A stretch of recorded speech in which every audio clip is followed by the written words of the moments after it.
to All About Campion, an introduction to loving the films of Jane Campion. I'm Inkoo Kang, a critic at the Washington Post, and I'm joined this week, and every week, by my terrible co-host, Daniel Schroeder, a podcast producer at Slate. Hello, big sister. Hey, Inkoo. Always happy to be here.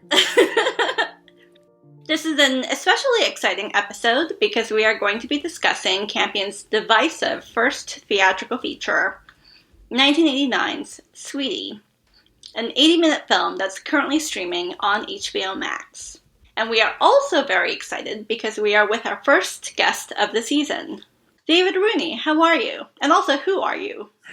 Hi, Inkoo and Dan. I'm very well, aside from some very sniffly allergies today, hay fever day.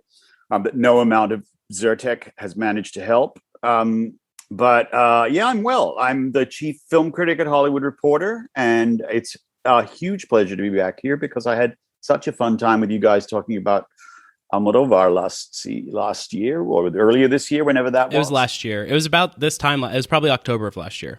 Oh, wow. A whole year already. Where do they go? As you might have heard from his accent, David is also a native Australian. G'day. So we are hoping we can get some cultural context for the country in the 80s and the film scene in which Campion was working in and trying to innovate. I'll do my best, yeah. Dedicated, perhaps unkindly, to Campion's own sister, Anna, Sweetie is a story of sisterly dysfunction. It was written by Campion and Gerard Lee, who met in film school, and the script was initially about their failed romance. The tree that represents death in the film was based on something Lee said about their relationship, about how Campion didn't care about anything other than making movies, and he felt like the trees that kept dying in their backyard because she wouldn't take care of them. The character of Sweetie, a tornado of a little sister who crashes her older sibling Kay's house in the Sydney suburbs and won't leave, was based on a male relative of Lee's. Tom Lykos, Kay's goofy boyfriend, was also cast in part because he looks so much like Lee. Sweetie is played by Genevieve Lemon, an actress who would later appear in several other Campion productions, The Piano, playing Daniel's favorite Bessie, Holy Smoke, and Top of the Lake. And, can I just interrupt, and Power of the Dog, her new film. She's the housekeeper to Benedict Cumberbatch and Jesse Plemons' brothers in that amazing American Gothic farmhouse. Oh, I love that. Thank you. A very young Nicole Kidman also tried out to play one of the sisters in Sweetie, but did not get the role. Sweetie played at Cannes, where critics apparently loved it or hated it. And I think that might be the reception that this movie has on our podcast today.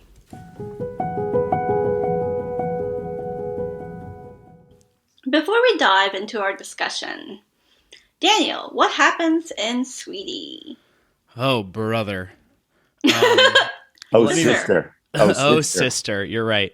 Sweetie is the story of Kay, played by Karen Colston, a young woman in Australia, and how her chaotic sister Dawn, Genevieve Lemon, dominated and wrecked her life. The film opens on Kay having her tea leaves read, telling her she'll fall in love with a man with a question mark on his head. At work, she notices Louis, played by Tom Lykos, a man who just got engaged to one of her coworkers, has a mole on his forehead and a curl of his hair that resemble a question mark, so she approaches him in a car garage and they embark on a romance together. They move into a house and live together for a happy 13 months. Louis plants a baby tree in the backyard, but Kay, terrified of trees because of her childhood, uproots it and hides it in a closet. Later on, as Kay and Louis are trying to fix their sexless relationship, Kay's sister Dawn, the titular Sweetie, breaks into their home and takes up with her producer and lover Bob, played by Michael Lake.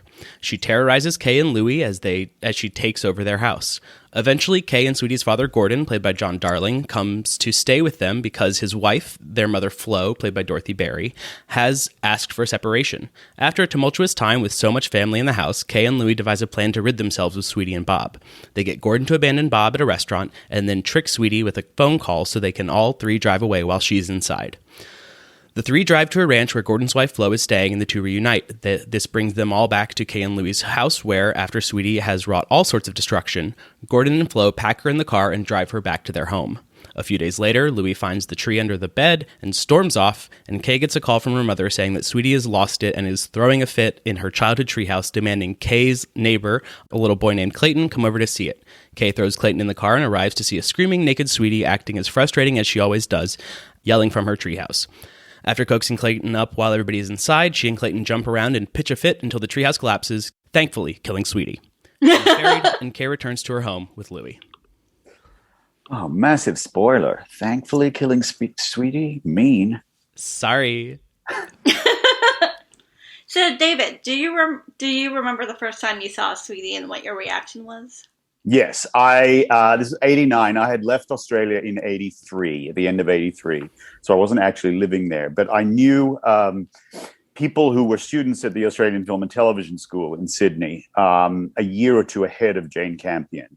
I knew of her from her short films, from visits back and forth from Australia. A friend of mine was running an art house movie theater that released her film Peel, which won the Camera d'Or for Best Short Film in Cannes.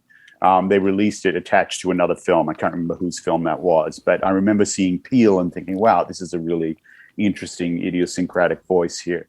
And so I knew a little bit about her. I knew that she was somewhat of an interesting maverick force at film school. And the film school in Australia at that time was a weird place. It was very much a commercial training ground because the Australian film industry was so small that, you really had to learn how to shoot commercials more than anything. And then from there, move into shooting features. And she and Sally Bongers, the cinematographer on this and on her early shorts and on Sweetie, were both kind of separate from the mob because they were from an art school background, whereas everybody else had kind of come up in a more technical way.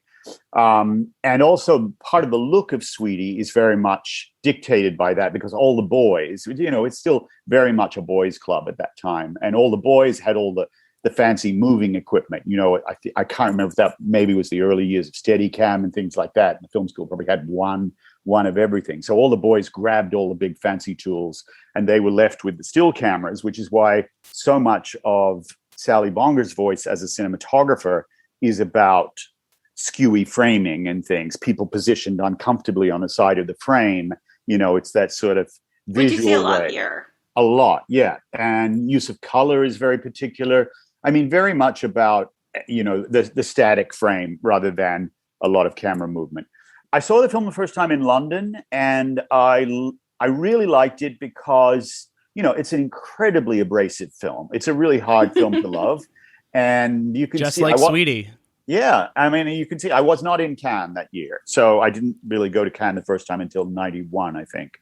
But so 2 years later. But I had heard about the very polarizing reaction, the boos, which were, they have been talked up over time, become the stuff of legend, but it wasn't massive boos, apparently. It was a smattering of boos followed by a very decisive, loud applause to drown out. Can audiences love their boos? Yeah, love their boos. It's a big thing there. And, it's not a film for everybody. And I love that somewhere in a commentary or an interview, Genevieve Lemon said that when they were in Cannes, Betty Davis died. And in an interview that was republished, Betty Davis said, your film is not very interesting if everyone loves it or everyone hates it. It has to somehow divide. So she felt good about that. And it's really funny that you bring up Betty Davis because I was reading a maybe bizarre, maybe accurate comparison. Oh, yeah. This is Who's Afraid of Baby Dawn. This movie is Who's Afraid of Baby Dawn. That was exactly the comparison, that this was like the sisters in their 20s. Yeah, well, Sweetie at the end of the movie, the flashback, the father thinking back to the innocent Sweetie that he had indulged into believing that she was this great talent that was going to be discovered, is very Baby Jane Hudson. And, I think there's a smattering of lots of things.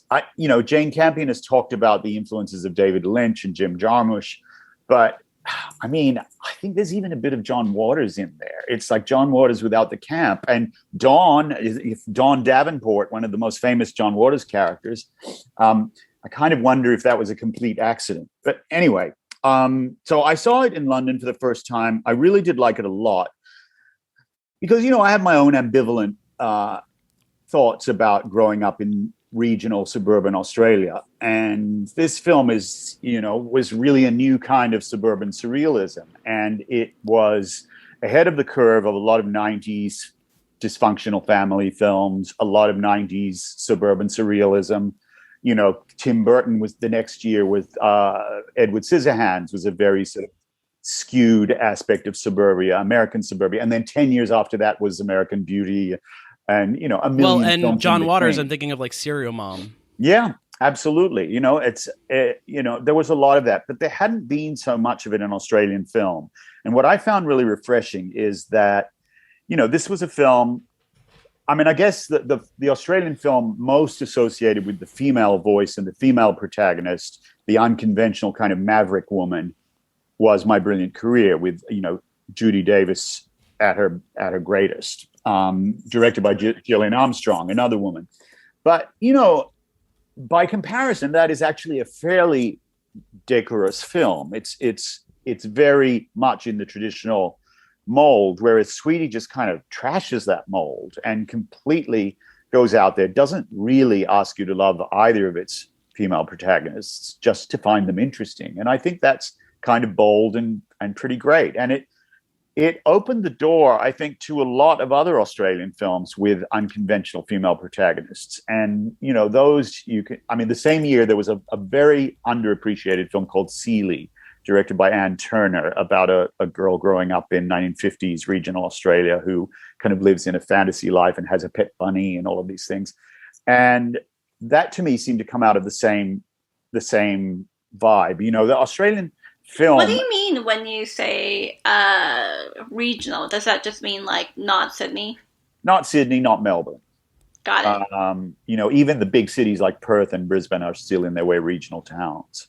I grew up in Newcastle, a couple hours north of Sydney, and that is, a fairly big town by Australian standards. It's probably third or fourth biggest city in the country, but it's still a regional town, and the suburbs are very much a part of that. So for me, the kind of the lawns and the wooden fences and the garden hose and all of that, the clothesline, was all very much a part of growing up. And I love the way she captures all that and kind of subverts it, makes it this strange, scary, unaccommodating place. Yeah, I think one of the things I really loved about this movie is that all of the clothes look so garish. That purple office uniform that Kay wears. Yes. There's like a weird like sickliness to it. Even it looked like hospital garb. Yes. Yeah. I couldn't figure out where Kay worked for a long time. I'm still not sure. It felt like a bank. It looks like a bank in the one shot where you have teller's windows. Right, where like Louis comes in to like pick her up or something, and all the women are whispering about her. Yeah, but we really only see the office in terms of the staff lunch break, the lunch break room, and where all the others are. See, and all of the other women are sort of like dressed exactly the same as her. And bitching about Kay, who is kind of doesn't fit in. And yeah. And yet at the same time, she is sort of like, compared to someone like Dawn/Sweetie, she does fit in. She's sort of like doing her like bare minimum of like fitting into this mold of conventional femininity. Yeah. But, my take on Kay also is that she is, she's really working hard at creating a kind of, a normal life, what she perceives as a normal life after this childhood upbringing that has been completely dominated by Sweetie, who was always the center of attention, indulged endlessly by her father and perhaps to some degree by her mother up to a certain point when her mother says, enough, I want a life of my own, which is why she also breaks from the father, who is also kind of infantilized in his own way. And I feel like when Sweetie comes crashing into their lives again, that she threatens all of that. She brings chaos and disorder back into Kay's life, which is already not going so well because Kay is not great at relationships and, she's prone to superstitions. And I think there's a lot of Jane Campion in there. There's a lot of, I don't know if you've ever met her or done interviews with her, but she has a mystical new agey kind of thing about her that is very much in line with Kay's mystical way of seeing the world and seeing her future. And, she gets a reading in the tea leaves and decides, okay, she's got to marry a guy with a question mark on his head. I did read somewhere that Jane Campion put her own penchant for going to psychics in the movie. Look, I met Jane a bunch of times over the years. I've done Q&As with her, which are really hard work, I will be honest. She is not the easiest interviewer. Why is that? She is just, I mean, I don't want to say off with the fairies, but she is a little bit, poetic and wafty and kind of, she wants to talk about what she wants to talk about, and that's fine. But, sometimes you don't get answers to your questions, and she'll be fixated on one particular thing. But I do remember in Venice one year, we were staying at the same hotel. She was on a jury, I think, or maybe with Portrait of a Lady. I can't remember which year it was, but two of these years in Venice, we were in the same hotel. So I got to encounter her quite a bit. And I remember her coming down the stairs one day with Alice, her daughter, who was then, 5 or 6 years old. And this was a very snooty hotel, the Hotel des Bains, where Dirk Bogarde kind of wept mascara in Death in Venice. And the concierge and all the desk staff were the snobbiest, most wonderful guys, but complete snobs. And as much as people complain about the English, there are no worse snobs than Italian snobs. And anyway, they looked as Jane came down the stairs to take Alice shopping in Venice, wearing a Snow White pantomime dress, which had been dragging in the dirt for years probably. So half of the hem was just completely, and they looked like they wanted to call the police. But like they just came out of the piano. Yes, yeah. Quite eccentric and all of that. And but the thing I remember is that another friend who was staying there at the same time, his rental bicycle was stolen. And Jane, without any irony at all, said, "Maybe if you think good thoughts, it will come back to you." I love that. I love that so much. I kind of love it too, but in a way, can you not see a little bit of Kay in there? It's also very Kenneth Parcell. Yeah. Look, I don't know if I agree with what you say that it's uncharitably dedicated to her sister Anna. Anna had a bit of a career as a director for a while, which I think petered out. I think she ended up being the LaToya Jackson of that family. But I don't think from everything I've read that Anna was anything like Sweetie. I think Anna had a kind of wild side, but if anything, Jane is very warm about acknowledging what Anna did to enable her to finish shooting Sweetie, because their mother was quite ill, I think chronic depression and attempted suicide during the shoot of Sweetie. And Anna was studying in London at the time, and Anna said, you need to finish your film. I'll go back and look after Mom. So I think that the dedication is actually quite warm. I've read very mixed things about that dedication. I did read something of that sort of like sisterly sacrifice that Anna did for Campion. I also read that she was really worried that people would confuse her with the character of Sweetie, and like really went out of her way to tell journalists like, this is not me. And if you have to tell that to journalists repeatedly, like, I'm going to guess that you are not like the happiest about having to do that. Let's talk about the movie. Okay. Though I am enjoying all of this camping. I am also. You were saying earlier about how neither of these women are particularly likable or relatable, and I wonder if that was a sort of like part of why Daniel and I were maybe like not so impressed. I like understand what you were saying about like how it's important as a sort of like historical milestone in Australian film.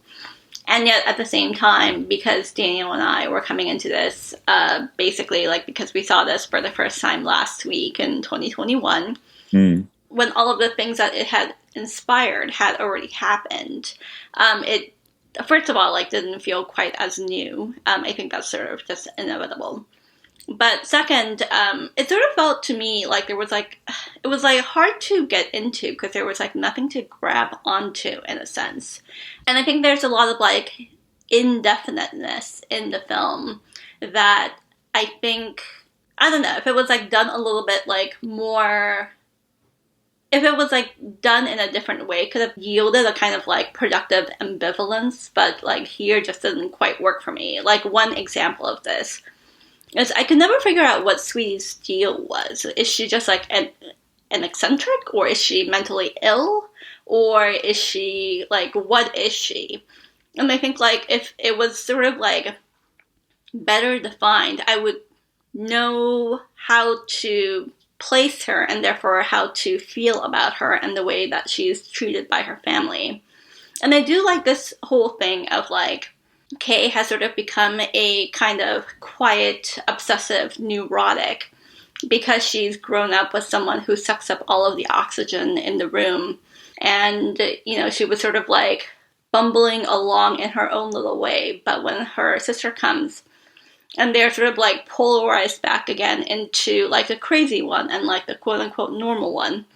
Like, I find that interesting, and I think it really does mirror a kind of like 20-something sensibility of realizing that you are actually just someone who's been deeply formed and in some ways damaged by like your childhood and like the family that you grew up in.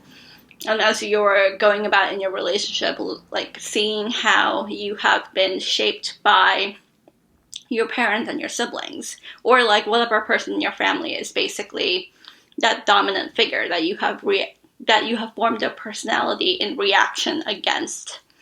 And yet at the same time, I just sort of kept waiting to be grabbed by this movie, and I think it just like never really happened for me. I mean, I do think Dawn is mentally unhinged in some way. I mean, the fact that it's stated at some point that she's off her meds, so there is this sense that she's been sedated for much of her childhood, or probably by necessity, and that she is out and going wild with this crazy, flaky stoner guy, Bob, who is her. I love Bob, by the way. I love how Bob. He's like already, like always asleep. That like cracked me up. Yeah, I mean, he's a major stoner and a total dead weight as a producer. He's obviously exploiting the fact that, you know, Sweetie is delusional and thinking she's going to have some kind of career, which to Dan's point, yeah, as a singer or performer. I think as a performer, because she's quoting lines. She keeps quoting a line, which is obviously from an audition at some point for a commercial or something, maybe. So I think that she wants to be some kind of actor, some kind of on-camera performer. And, you know, there is a bit of Baby Jane Hudson there, obviously. There's also a bit of Little Edie. Yeah. I mean, you know, she's a difficult character. I think she is kind of a nut job. And I don't know that you would be able to make that film now without charges of gross insensitivity toward mental illness. I think that, you know, she is making a film at a time when sensitivities weren't quite so heightened around that. So there is a certain shock value in watching it now. And I think you're right that it doesn't seem so new now. But I mean, I watched it again yesterday for the first time in decades. And I thought the film, yeah, I can see that it's dated. I can see that it doesn't seem so new now, but I can also remember it in its context and thinking it was quite bold for that time. You know, we come from a very male film culture in Australia, and, you know, the jackaroos, I think the jackaroos are the sheep and cattle handlers. But the films had always been about the jackaroos. They'd been about the sheep shearers and the cattle guys, like Man from Snowy River and Sunday Too Far Away. All these big Australian films, which were huge commercial hits back in the day. And suddenly the jackaroos are in this film, and we don't even see their faces. They're just cowboy hats and long legs dancing and, you know, getting around. I did love that dancing scene. It's great. It's great. And I love that the mother gets to sing. And, you know, the mother... That reminded me of Voltaire, actually. Yes. And both the mother and father are non-actors. You know, they had not acted before. The father, I think, had done some work as an extra in movies. The mother was a country singer.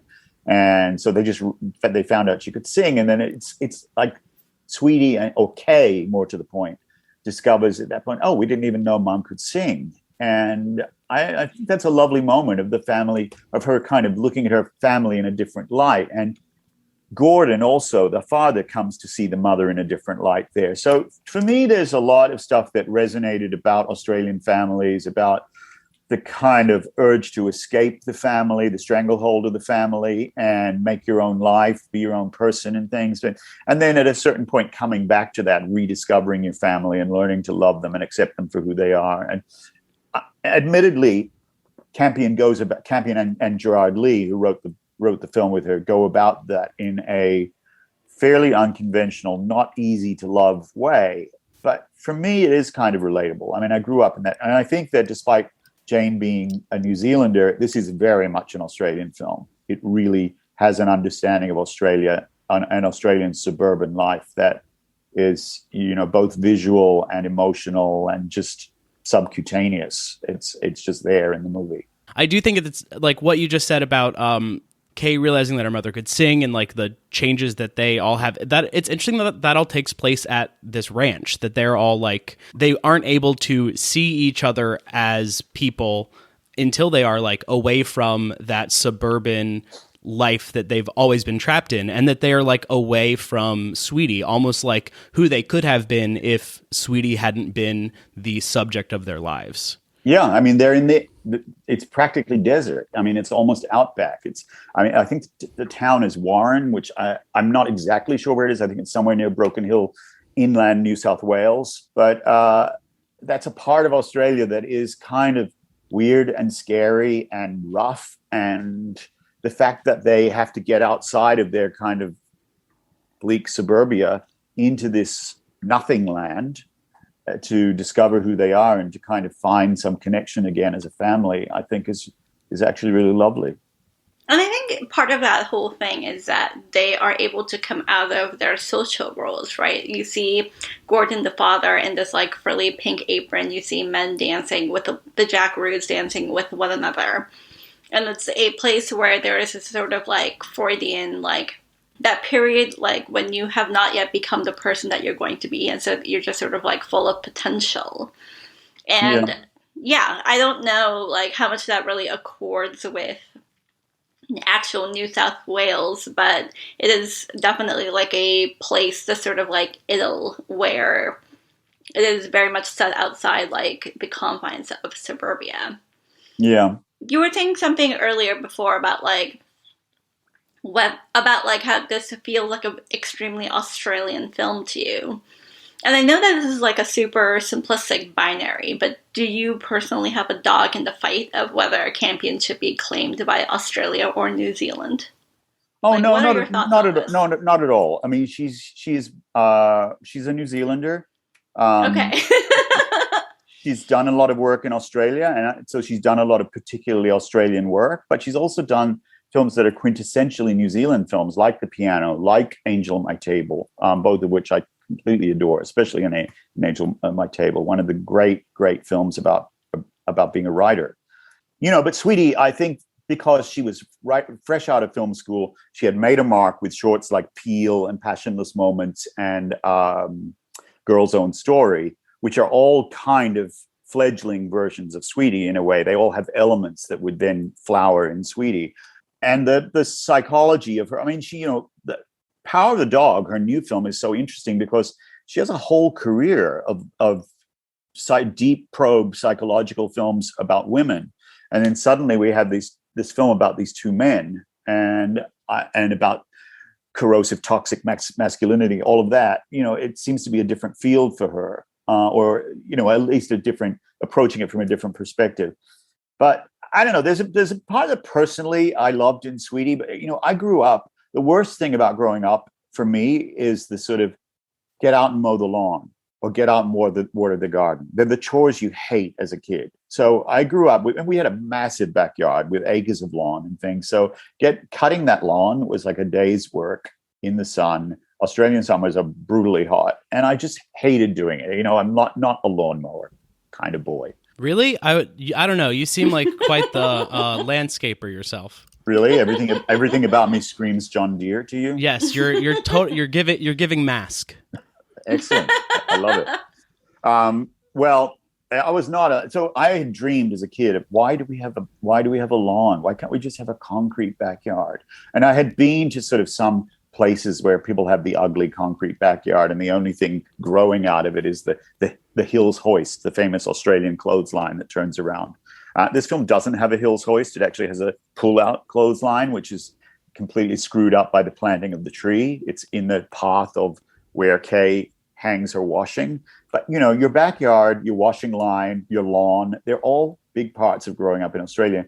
And so to me, that weird, ugly concrete backyard that Louis basically destroys to grow the tree, and they'll never get their rental deposit back because of that. You know, that to me was just a weird little touch of my childhood. And it felt like there were a lot of those things. Not that my family is anything like the family in Sweetie, but there are just commonalities there that I thought were really interesting, and it spoke to me and still speak to me all these many, many years on. Damn. I just have to ask, what? Like, you what? hated it. I didn't. Okay, I didn't hate it, and I will say, I feel like you did hate it. I hated it yesterday when I watched it with Inkoo. I was just like, "What is this interminable movie? Why is it?" It does have some pacing issues. Interminable. It's like 85 minutes. Come on. Why is it 85 minutes and yet feels longer than both The Piano and Bright Star combined? It just like. It was really slow, and watching it this morning, I did appreciate it a lot more, I think because I kind of knew what was going on already, and like kind of going in the first run of it, I was just like, as Inkoo said earlier, there's nothing to attach to. The only thing I could attach to was Louis in his underwear. And so, not even Clayton, the neighbor kid with the spectacular mullet. Clayton is a delight. I love when early in the film, Kay and Louis are both like ducked down in their kitchen trying to hide from this annoying little child. So great, which Jane has said in interviews was based directly on her, the kid who was her neighbor when they were growing up, and she said that he would always try to engage them in conversation, have his cars lined up, ready to talk about them and things. And the only way they could get out of a long conversation with the neighbor kid was to duck down under the window and remain unseen. That's adorable. I love that. I also think it's really great that like one of the very few moments of softness or tenderness that you see with Sweetie is when she is engaging with that neighbor kid, because it's, you know, she's able to sort of like get on his wavelength. Yeah, there's a lovely moment in I think one of the extra features on Criterion is that an interview with Genevieve Lemon and Karen Colston. And Genevieve Lemon talks about interacting with that kid and how being up a tree completely naked, smeared in paint or mud or whatever it was with a 5-year-old boy was a very weird experience. And she's never had anything like that in her and that he would say things to her like, how do you feel about everyone being able to see your ass? And then the one thing he said to her was that with genuine curiosity was, are you a grown up? And wow. They both, she and Karen Colson agreed that was, you know, a great question for Genevieve Lemon at that time, because not only was she not a grown up, but Sweetie is definitely not a grown up. You know, Sweetie is absolute arrested childhood. Yeah, I did love how, as you said, she was like covered in like paint or dirt or something in the end of the film. I love how she just continued to get dirtier and dirtier as the film went on. It seemed. Like she just seemed to get grimier and grimier. There was one point where I think she like washed one of Kay's like shirts or dresses or something and like cut the sleeves off, and so her hands were like black, and she just seemed like always grubby like a child. Well, she had that sort of weird goth princess look where, you know, the hair is all sort of black and over dyed and slicked down, and the black nail varnish is chipped, and you know, the outfits are very, she was kind of the punky goth version of Madonna with the kind of lingerie as outerwear. Yeah, the like shimmery glittery black skirt she's always wearing. Like, yeah. I love the aesthetic of Sweetie. She's like divorced from this film, she's a really fun, weird character that I enjoyed hating, especially the second time through. Like, I appreciated her more than the first time, where I was just like, if this were my sibling, I would have lost it. But then I was I would have run a mile. Yeah, exactly. But then I also had the question of, wait, am I Sweetie? Yes, you are. Yeah. I don't know. Look, I understand what you're saying, and I understand that this is not a film for it's a very hard film to love, but I do think there is a ballsiness out there about this film, about the way that it presents these two protagonists. It doesn't go for your sympathies in any way with either of them. And there's also something to be said about this is her first film, her first feature, and at first film work for most of the actors. Both the leads had not really done a big feature film before, certainly not a lead role. And a lot of the crew, it was the first film. And there was a certain amount of incomprehension in the crew. You know, all these guys, I mean, there were a lot of women in key roles on the crew, particularly the DP, but also sound recordist, I think, and a couple of others. But a lot of guys who, in their minimal experience, were not prepared for this weird vision, this very skewy vision of suburbia and family and dysfunction and weird sibling relationships. And I really think there's something to be said for the audaciousness of going out there with this as your first film. But I would imagine that watching it now, you know, Jane Campion's sensibility changed so much from the leap from this to the piano, to Angel at My Table and the piano. There were huge leaps. It was really astounding to me to imagine that, like, this is like a really like ragged around the edges film, right? Like, it looks like it has like a very tiny budget. It reminds me a lot of like the movies that I have seen for film festival submissions, where you're pretty sure like this is never going to find distribution, and it was obviously a passion project for the filmmaker, but it's so like patently not commercial, even though this ended up making some money, that you were sort of like, okay, this is like, I'm like happy for you that you got to like make this. And so to compare this, like the raggedness of this movie compared to the piano just 4 years later, is like so astounding to me in terms of like the leap in artistry that she was able to accomplish. And of course, it should be mentioned that the piano has like a far larger budget. Yes, certainly. But I think, like, speaking about the looseness of it, the feeling of it being a first film, I think that what's interesting about its presentation on HBO Max is that, suggested along with other films like this that you might like, is Pepe Lucy Boom, which this did in a lot of ways like remind me of, in terms of the like first film nature of it, and the kind of like loose weirdness where it's kind of doesn't really know what it is in a way, but in like a good way. And that like, even if it doesn't ever feel like there's anything particular to hold on to, there are a lot of like little moments that are so memorable and will certainly stick with me for a while, because like she does have a really great eye and ear for storytelling. So like, even if there are stretches of flab, I feel like in between those moments really highlight how talented Campion is and the like future we have in store for her. Yeah, she figured out how to like cut the fat out. I will say that like I really love the sort of like lightly satirical element with all of the new age spirituality of Louis. His like fixation with meditation, which I love Louis. Like... Louis is great. Louis is so great.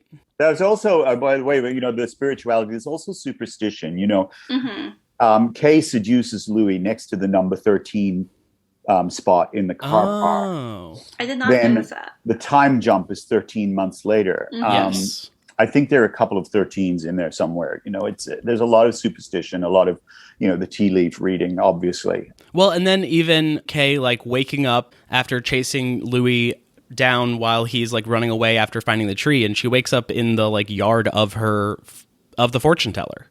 But one other thing I wanted to note that actually this reminded me of, and I think this speaks to maybe, like, what you were saying a bit earlier, David, about the... what this film did for the future of film and the future of women characters and female directors also, is that one thing this reminded me of, and Inkoo, I hate that I'm saying this, is that this reminded me of Miranda July's Kajillionaire. Okay. In its like weirdness, and it's like nothing Another happening film but things very happening. Abrasive and very hard to love. But, yeah. but hard to look away from as well.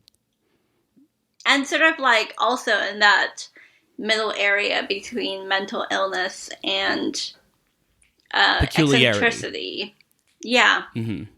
I think that like truly the thing I get the most out of this is sort of like, you know how like sometimes like a person in your life comes back into your life and then you regress to the person that you used to be like around that person during that time of your life. Yeah. That is like the thing that like I sort of like cling to in terms of my appreciation of this film. And I do think that like there is so much about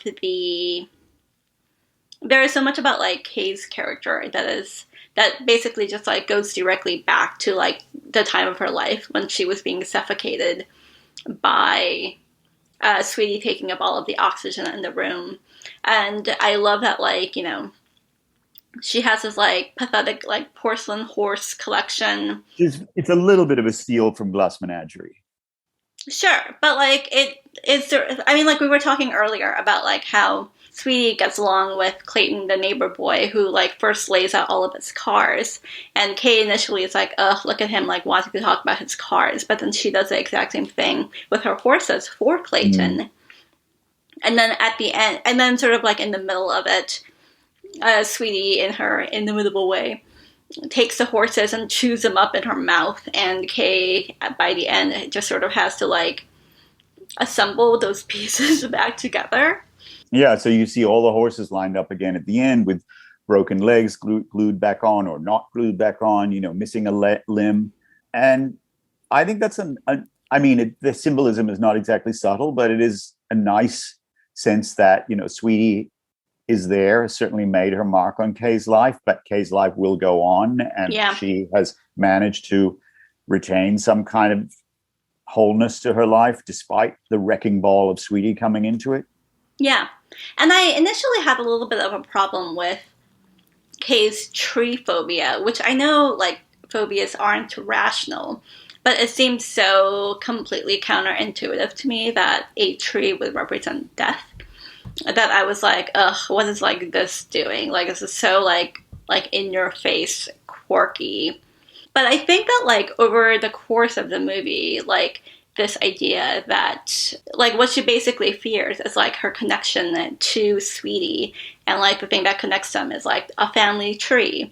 And, like, by the end of the movie, you see Sweetie sort of, like, being, like, this King Kong of, like, the family tree, like, the tree, like, in the family home. In her princess castle, her princess fairy castle with lights up a tree. Yeah, and no one else is allowed except for her because it's her castle. And then, of course, like... What bad parenting? I mean, isn't that, like, a part of the movie? Just to wrap it up, I will say that, like, I really liked how the metaphor of the tree sort of, like, fluoresced, for lack of a better word. And how, like, it tied everything thematically really nicely for me. And so I was like, okay, like... There are even times... the root that like they had to saw off to bury the coffin in. Yeah, she was plagued by trees. And I think also there's that experimental touch, which, you know, was not so common back then. The insertion of stock footage of fast, roots, fast motion footage of roots growing in the soil, black and white footage of roots growing and going through the concrete. Yeah, to me, as much as death, it's about domesticity and fear of domesticity as well, because, you know, she's afraid of her relationship, and she thinks that the fragility of that tree planted in the backyard is a sign of doom for the endurance of her relationship. She sees those yellowing leaves as a sign that her relationship with Louis is not going to be great, is not going to last. Well, but also that the tree is kind of it.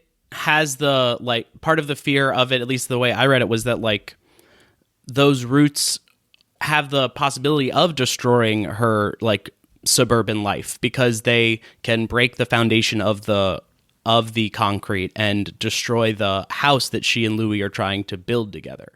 Well, another thing, if you grow up in Australia as well, is everybody has the bright idea of planting a big gum tree or you know, some kind of eucalyptus in the backyard or the front yard or whatever, and they always end up being dug out, and it's an incredibly complex process. Now you need permission from the council, you need certain people to come in and take the limbs of the tree away and everything, and those trees are big, powerful fuckers, and they come up through the concrete and they do screw up the foundations of your house. So yeah, there's that as well. But, you know, I kind of just feel like her fear of that tree, the way she takes it and rips it out and puts it in the closet and tries to hide it is also just fear of her family coming back to have their hold on her. And then later, like the dead tree ending up under her bed. It just sort of felt like the monster in her life is her family. And like how they have the potential to destabilize her. I mean, none of it is exactly subtle, but I still think it's effective. And I as someone who couldn't wait to get away from my family and my hometown, I really related to it as just somebody who has struggled to carve out her space. She's still struggling to carve out her space as an adult, to figure out who she is, how she fits into the world, how she relates to a potential partner in Louis. And all of that is suddenly threatened by this crazy sister kind of barraging her way back into her life. Literally breaking into her house. Yeah. But I think that one of the like final moments that interested me a lot about their relationship is that for all that Kay has been driven crazy by her sister for years and is kind of like built up such a distance that I also wondered how did Sweetie even know where Kay lived? Like, why did she give her that address? That's a question for another time. But that as Sweetie is dying, Kay is the only one who's like actually trying to save her and is trying to like give her mouth to mouth while the parents are just kind of like standing there, not knowing, should they go call an ambulance? Should they just let this obnoxious daughter of theirs die? Like, and there's like blood coming out of Sweetie's mouth as she lays dying, like in the rubble of the treehouse. And then as Kay leans in to basically like give her mouth to mouth / kiss her, she ends up with like a bunch of like Sweetie's blood on her own mouth, and it's this like really surreal and yet like really like loving shot. I really love like the duality of like all of that like blood on her face. Yes. It's certainly a dramatic ending, and it doesn't work. It kind of comes out of nowhere. But, that's a diplomatic way of putting it. I still kind of loved it. I mean, I don't know where else it could have gone. Yeah. Aside from Sweetie being back on her meds and more easily manageable. Yeah, I mean, I'm sure that Joan Crawford wished that Betty Davis had died in a treehouse. Yeah. So. But I also love the graveyard scene. I love the kind of artificiality of it, the astroturf that's kind of dug up, the bulldozer coming in and filling in the grave. And how Kay stays to watch it. Yeah. I mean, it's very weird and impersonal and slightly surreal. I do think the view of Australia here is very weird. Those apartment blocks that Kate walks by in the beginning, when I'm in Sydney, and I always stay in Bondi, which is a very hipster, beachy suburb now and completely transformed by horrendous developments. But if you go a few streets back from the beach, it still has that 1950s look of these old 30s, 40s apartment blocks. They're the 4 or 6 apartments. It's very uniform, very squat, very red brick. And I just, think that view of that kind of Australian suburbia, it really is lived in and lovely and beautiful. And there's a very bittersweet attachment to it. It's interesting that Jane Campion has said that she had the script, she had at least a solid draft of the script for the piano ready before Sweetie was put together. Wow. Yeah, she worked on that script for a long time. Yeah, and the piano was a much more complex film to find financing for. So Sweetie was just a quick project that she could do. But I also think it was, in a way, her exercising this attachment to family and her attitudes toward it, no matter, how much or how little her own family life is directly related to the family in Sweetie. I do think there's something there in just working through that before she can then move on and find her own voice as a filmmaker and explore her own concerns in more complex ways. So I do think this is a very interesting foundational work for Jane Campion, even though it's not directly linked to most of her other films. They are complete departures in style mostly. There's a bit of the weirdness Sweetie in certain aspects of Angel at My Table, the younger years of Janet Frame in Angel at My Table. But I think most of the other films of Campion are very, very different from Sweetie. It's very much its own thing. But I do think that it's in line with her, at least. Okay, so I've only seen Sweetie, Bright Star, and The Piano, and then the first season of Top of the Lake. But it feels very much in line with what she will work on in her future works, of like the exploration of the power of female heterosexuality, like what their agency is in relationships, and how, like, I think that her exploration of like Kay and Louis's relationship is so fascinating in its weirdness. Yeah, and I think that also she's threatened by the fact that her house has become a sexless house. She's ripped the tree out, and with the tree being ripped out, her sex life with Louis is also over. She moves into another room, and she stays in the other room. She claims a cold. I have a cold, so she's sleeping in the spare room. But when the cold's gone, she remains in the spare room. She never moves back into the same bedroom with Louis again. And they even mention that they feel more like siblings at a certain point. And it's not even until Sweetie moves in and starts fucking Bob all over the place and very noisily. Her sex invades the entire house. So it's sort of this inescapable confrontation for Kay with her own relationship and where she sees the failure in it. And her fears that, she's basically curtailed any sexual relationship with Louis out of her own fears, not out of any, it doesn't seem like there's any lack of desire between them, but she basically psychs herself out of sex with him. And then in comes Sweetie, who is all about sex and just all over the place in her nakedness and her uncomfortable presence. And I find that dynamic really interesting. Well, and that Louis doesn't seem to like Louis seems to get turned on by the just the idea that Sweetie and Bob are fucking in another room, and so that's what he tries to initiate sex with Kay again. Tries to lick Kay all over. I do like the scene where Sweetie comes on to Louis on the beach, that weird beach scene with a hideous industrial background on this nice little stretch of beach. I liked Louis in a Speedo. Who doesn't? But even Louis, full frontal nudity on a man in an Australian film at that time, it just didn't happen very often. So, she was breaking a lot of rules, doing her own thing. And I like that fact that, they made this film for $7.50 or whatever they made it for. And that she was just doing her own thing. And I really respect that. And I really think this film remains unique in Australian filmography, even though it's, you can see its influences here and there, and it maybe opened a lot of doors.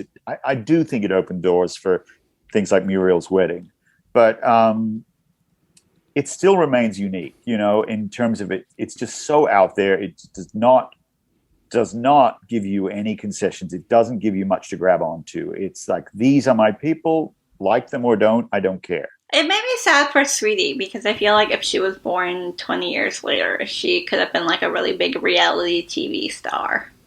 Oh my God. Yes. Put Sweetie on Big Brother. Yeah. But I actually really liked the scene, the nude scene where Kay and Louis are laying in that bed fully naked, because it is so sexless. It's completely unerotic. Yeah. They're like a pair of chopsticks on the bed. Yeah. Exactly. Which is an interesting contrast to the nudity of The Piano, which is so sex forward, so intense and passionate in a way, even though it is as I did see you drooling on Twitter about Harvey Keitel's ass, Dan. What are you talking about? If I could look that way at 53, David, I would kill somebody. So let's just say that. Okay. But I think it's it's just a fascinating contrast between the two, where it's this nudity is so devoid of any attraction versus the nudity that's so passionate and exciting. Yeah, well, I think that the fact that it's devoid of any attraction or any eroticism or sensuality is also, it's exactly where Kay is in terms of that relationship. Well, and the sexlessness of the suburbs. Yeah, she doesn't necessarily want it to end, but she doesn't really want any part of it, any carnal part of it. He has become a weird kind of sibling to her. I love that when she wakes up and he's licking her leg, I felt like it was a snail crawling up me or something repulsive like that. What every man wants to hear. Exactly.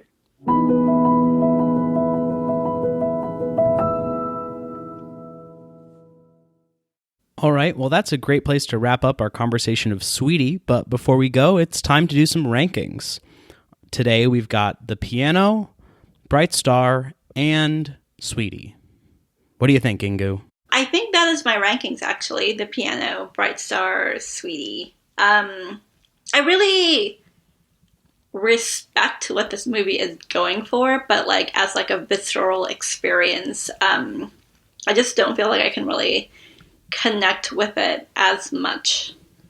And I think that the artistry of Bright Star really carries it through for me, even if I was skeptical of some of the elements there. So me too, but Ben Whishaw is such a genius actor. I think that I really am happy that I saw this movie as an understanding of Campion, but it definitely is the one I would recommend last of the three we've seen. I think that it is something you have to choose to go into rather than just a movie to put on to watch with friends or something. It feels like there's a little bit of work you have to do as a viewer to like get it or get into it. Or to like make sure that like the flabby pieces don't completely lose your interest. You have to like get yourself a little psyched up for like the movie in order to like keep going. Exactly. I like was lost in both The Piano and Bright Star, watching them both times I watched each. Like those were so easy to just fall into and enjoy, luxuriate in. Whereas this film, I felt like I had to consciously at times say like, well, I'm watching a movie. What about you, David? Fair enough. I agree with what you're saying, and I probably would have the same ranking. I would put The Piano first and Bright Star second, just in terms of their artistry. You know, they are much more sophisticated, refined. But, you know, if you ask me on any given day, I might give you a different answer and put Sweetie as number one, just because I have a personal connection to so much of what it's about. And I do think that, you know, what Daniel is saying is true. It's not a film that you would readily recommend to everybody. I would say approach with caution. You know, it is not a very palatable film.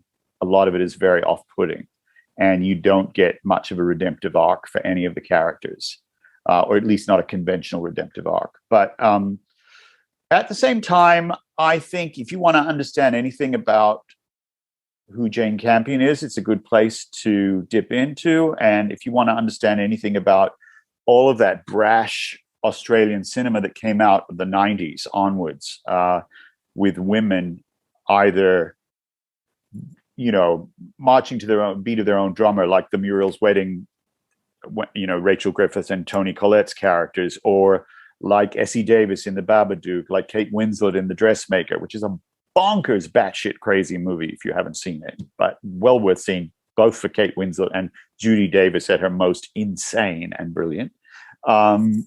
But if you want to understand where they came from, I think it's a good place to look as well. You know, that I do think that there was a sort of a feminist, an idiosyncratic feminist sensibility emerging in Australian film at that time that even in some films directed by men came through in the mode of observing female protagonists. And I think Sweetie very much helped smash that door wide open.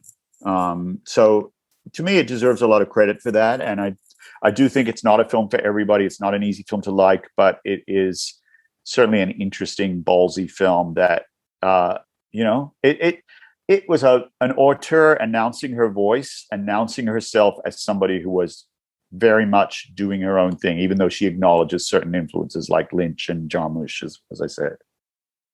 So that's our discussion of Sweetie. Next week, we are going to dive into An Angel at My Table, and we will be joined by Alonso Duralde. We will be with you then after we have cut down all the trees in our neighborhood. David, thank you so much for being here. Where can people find you online? They can find me at HollywoodReporter.com, and my Twitter feed is at David C. Rooney 1. There was already a David C. Rooney. Rooney How is, dare. Rooney is like Smith in Ireland, so there's 1,000 bog standard Rooneys everywhere. But Love a bog standard. Yeah. Well, thank you so much. We are really grateful for you being here and being able to give us all of the cultural context that we were too lazy to look up. So, thank you so much, and we'll talk to y'all next week.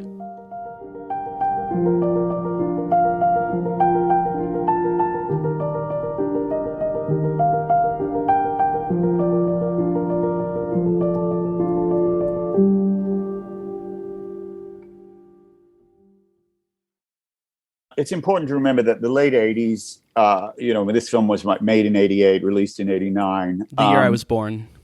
Right. Well, I was just a young thing, too. But David's going to kill you.